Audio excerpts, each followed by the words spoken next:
Capítulo 6. Um chamado para todos. Vi outro anjo voando pelo meio do céu, tendo um evangelho eterno para pregar aos que habitam na terra, e a cada nação, tribo, língua e povo, dizendo com voz forte: Temam a Deus e deem glória a Ele, pois é chegada a hora em que Ele vai julgar. E adorem aquele que fez o céu, a terra, o mar e as fontes das águas. Apocalipse capítulo 14, versos 6 e 7. Observe a dinâmica do céu para a terra aqui. A mensagem do primeiro anjo, embora fisicamente anunciada por seres humanos, provém do céu, tem origem divina, não humana.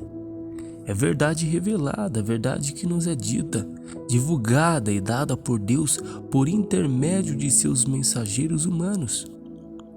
Esses mensageiros como Moisés, Isaías, Jeremias, Mateus, João, Paulo e Pedro têm livros na Bíblia ou não, como o profeta Natã, em 2 Samuel, capítulo 7, versos 1 e 2, ou João Batista, acerca de quem Jesus disse: dentre os nascidos de mulher, ninguém é maior do que João.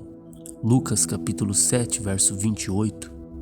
De todo modo, estavam falando em nome de Deus. A Bíblia foi inspirada por Deus e é útil para o ensino, para a repreensão, para a correção, para a educação na justiça. 2 Timóteo capítulo 3, verso 16.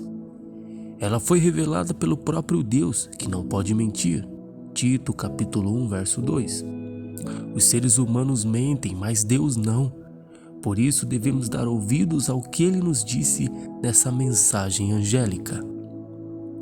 Uma vez que essa mensagem vem do céu, isto é, de muito acima da terra, é proclamada para os que habitam na terra. O profeta Isaías cita um alto monte, em Isaías capítulo 40, versos 9, capítulo 50, verso 7, como o local do qual o evangelho é proclamado para quem está embaixo. Antes de enviar seus discípulos para pregar, Jesus disse que aquilo que ele havia lhes contado em segredo seria proclamado dos telhados. Mateus capítulo 10, verso 27.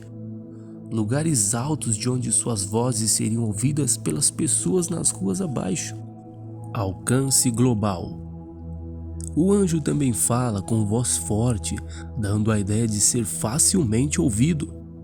Nos tempos bíblicos, muito antes da invenção de qualquer amplificador eletrônico, mensageiros eram treinados desde a juventude para ter uma voz forte. Esses homens capacitados viajavam de cidade em cidade, transmitindo o comunicado de seus senhores ao público que se aglomerava para ouvi-los. Em suma, a mensagem desse primeiro anjo será proclamada no mundo inteiro, por escrito ou audivelmente. Este livro que você está lendo agora faz parte do cumprimento dessa verdade profética. Ninguém poderá alegar ignorância. A universidade dessa mensagem também se encontra naqueles para quem é direcionada, aos que habitam na terra e a cada nação, tribo, língua e povo. A expressão "os que habitam na terra" também é usada no Apocalipse para retratar aqueles que não escolheram seguir e obedecer a Deus. Apocalipse capítulo 13, verso 8 e 14. No entanto, uma vez que a mensagem do primeiro anjo é um chamado à fidelidade, nesse contexto a expressão deve se referir a um tempo em que as pessoas ainda têm a oportunidade de escolher a quem irão adorar e obedecer, conforme o capítulo 6. Aliás, aquilo que vem logo em seguida, a expressão explicativa cada nação, tribo, língua e povo, revela a universalidade da mensagem. É para todo ser humano. Isso faz sentido. A humanidade foi criada no princípio a fim de viver para sempre. Para nos garantir essa vida eterna, caso aceitemos, Deus estipulou um evangelho eterno muito antes de qualquer um de nós dar o primeiro suspiro. Pois é para esse fim que trabalhamos e nos esforçamos. porque temos posto a nossa esperança no Deus vivo, Salvador de todos, especialmente dos que creem. Primeira carta de Paulo a Timóteo, capítulo 4, verso 10. Milhares de anos atrás, o Senhor disse a Abrão, posteriormente a Abraão, que nele seriam benditas todas as famílias da terra. Gênesis capítulo 12, verso 3. O fogo destruidor foi originalmente preparado somente para o diabo e seus anjos, não para os seres humanos e sua descendência. Mateus capítulo 25, verso 41. O plano da salvação é, em última instância, uma restauração, recriando o que foi arruinado pelo pecado e pela morte. Logo, não é de se espantar que a proclamação da primeira mensagem evangélica seja o evangelho eterno para toda a humanidade. Cristo morreu por todas as pessoas sem deixar nenhuma de fora. A tragédia dos perdidos é que ninguém deveria se perder, não depois de já ter sido pago um preço tão alto por sua salvação, a crucificação do próprio Criador. Por fim, em um mundo arrasado por conflitos étnicos, raciais e de gênero, a universalidade da mensagem angélica tem algo a dizer sobre a igualdade essencial da humanidade. Somos todos miseráveis, necessitados da graça de Deus. A morte não faz distinção de raça, gênero, classe social ou riqueza. É uma destruidora que atinge a todos. Cada nação, tribo, língua e povo é, em última instância, igual e impotente diante dela, pois mais cedo ou mais tarde ela levará cada nação, tribo, língua e povo de volta ao pó da terra de onde todos vieram. É por isso que a mensagem do primeiro anjo se dirige a todos nós. Temer ou amar? Porque as primeiras palavras de um anjo que proclama o evangelho eterno seriam: temam a Deus. Pense mais uma vez sobre o que o evangelho eterno fala. O Deus que criou e mantém o universo com seus bilhões de galáxias, cujo poder é tão vasto que nossa imaginação é incapaz de compreender, esse Deus se rebaixou voluntariamente por amor a nós, a ponto de se tornar um de nós. Tenham entre vocês o mesmo modo de pensar de Cristo Jesus, que mesmo existindo na forma de Deus, não considerou ser igual a Deus algo que deveria ter retido a qualquer custo. Pelo contrário, ele se esvaziou, assumindo a forma de servo, tornando-se semelhante aos seres humanos. E reconhecido em figura humana, ele se humilhou, tornando-se obediente até a morte de cruz. Carta de Paulo aos Filipenses, capítulo 2, versos 5 ao 8. Céu para vir com o ser humano a este planeta caído, repleto de enfermidades, guerras e crimes. Afinal, o que é a Terra em contraste com a vastidão do universo, com seus estimados 2 trilhões de galáxias, cada uma delas com bilhões de estrelas e exoplanetas? Na geografia do cosmos, nosso sistema solar inteiro, incluindo o Sol, não teria mais relevância ou importância que um grão de areia. Esse é o nosso sistema solar. O que dizer então do nosso planeta, a Terra, ou de cada um de nós que, em contraste com a Terra, não passamos de minúsculos passageiros que um dia morrerão e cujo corpo desaparecerá no pó? Contudo, tão grande foi o seu amor por nós que ele não só veio viver em nosso meio, mas também se permitiu ser zombado, ridicularizado, humilhado e crucificado. Ele, o Criador do universo, para que todos tenhamos a promessa da vida eterna. Não é de se espantar que devamos temê-lo, não no sentido de ficar assustados, mas maravilhados, absolutamente reverentes e ao mesmo tempo totalmente pasmos por ele se informar tanto conosco, mesmo pagando um preço pessoal tão grande por isso. Ele é tão poderoso e nós tão frágeis, imundos e pecadores, que Deus teria todas as justificativas para simplesmente nos eliminar.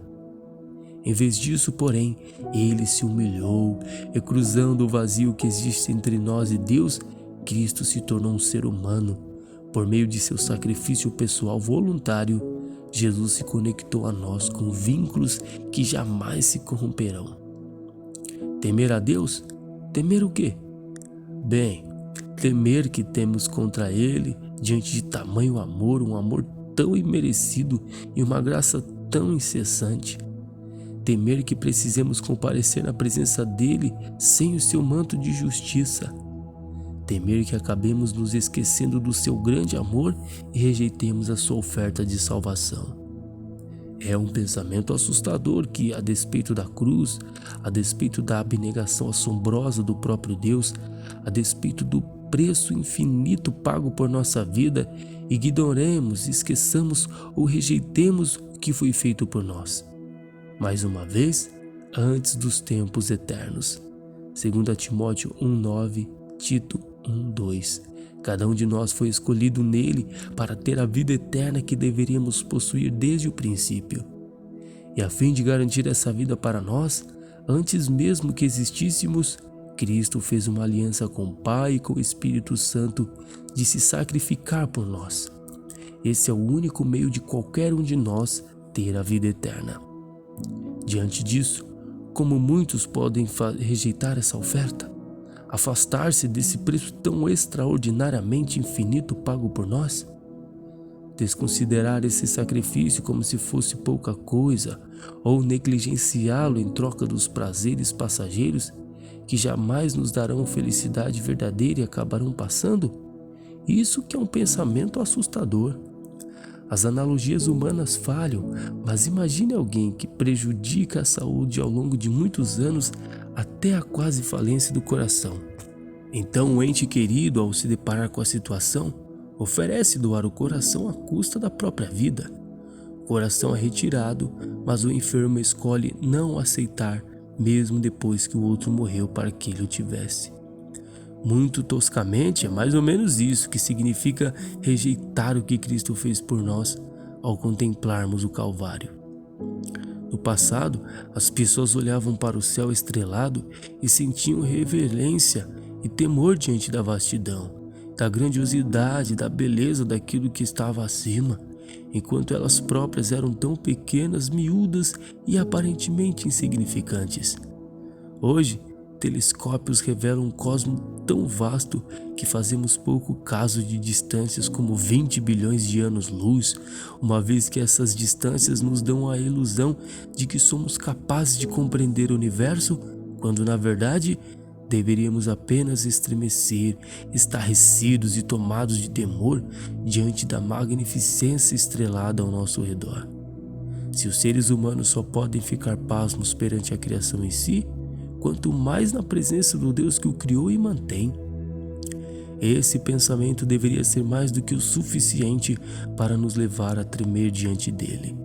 Devemos acrescentar a isso nossa própria indignidade diante do Senhor e conhecer que, apesar de nossa iniquidade, Cristo se sacrificou por nós.